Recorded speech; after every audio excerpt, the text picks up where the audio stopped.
প্রিয়ার সঙ্গে আমি আরই বন্ধুরা, বুঝেছেন। কালকে মাতৃ দিবস গেল, আমার একটা ছবি ছাড়িনি, আমাকে কিচ্ছু বলেনি, জানেন তো।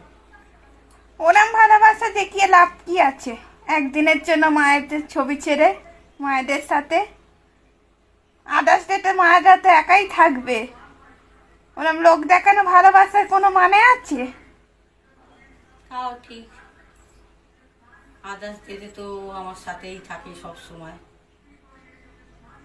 মাদার ডেটা নয়, ছেড়েই দিই, ওটা তো কোনো ব্যাপার না, ওটা বছরে একবার আসে। কিন্তু আদার্স ডেটা তো প্রত্যেক দিনই থাকে, সেটা তো সর্বক্ষণ আমার সঙ্গে শক্তি হয়ে ঢাল হয়ে থাকে। থ্যাংক ইউ বলার জন্য। কিন্তু আমার জন্য কিন্তু একটা গিফট অর্ডার করেছে ফ্লিপকার্টে।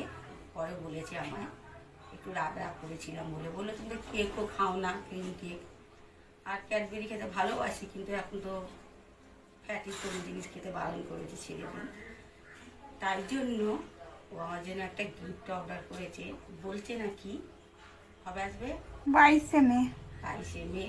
অপেক্ষায় আছি, ওর বাপি ওকে পয়সা দেয়, তো সেটা জমিয়ে রেখে দিয়ে আমার জন্য একটা গিফট অর্ডার করেছে। দেখা যাক কি গিফট অর্ডার করেছে, অপেক্ষায় আছি।